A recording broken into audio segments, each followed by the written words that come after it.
Could you imagine a place so haunted, so forbidden, that you're not even allowed to set foot on it? Well, that's Dead Man's Island off the Kent coast in the United Kingdom.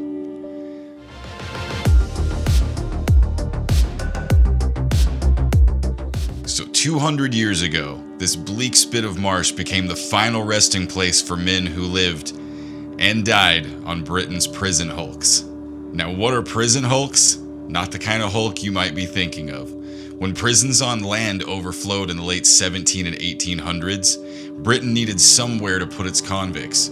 Instead of building new jails, the government dragged old, decommissioned warships out of service.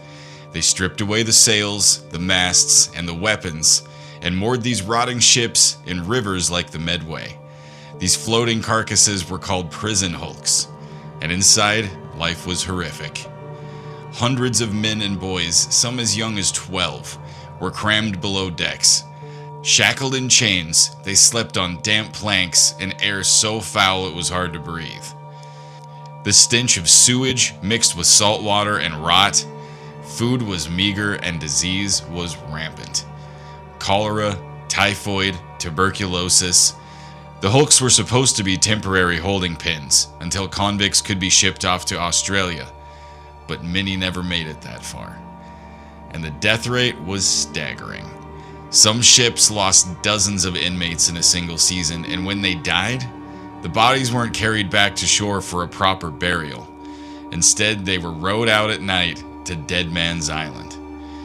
Wooden coffins were dropped hastily into the mud, unmarked and unnamed.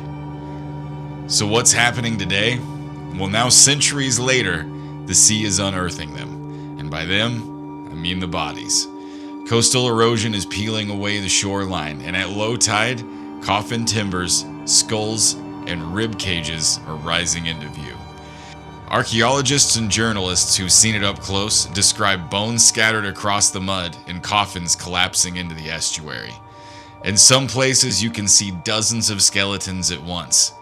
The tide literally pulling the dead back into the open. And then there are the legends. Fishermen whisper about ghostly voices on the water.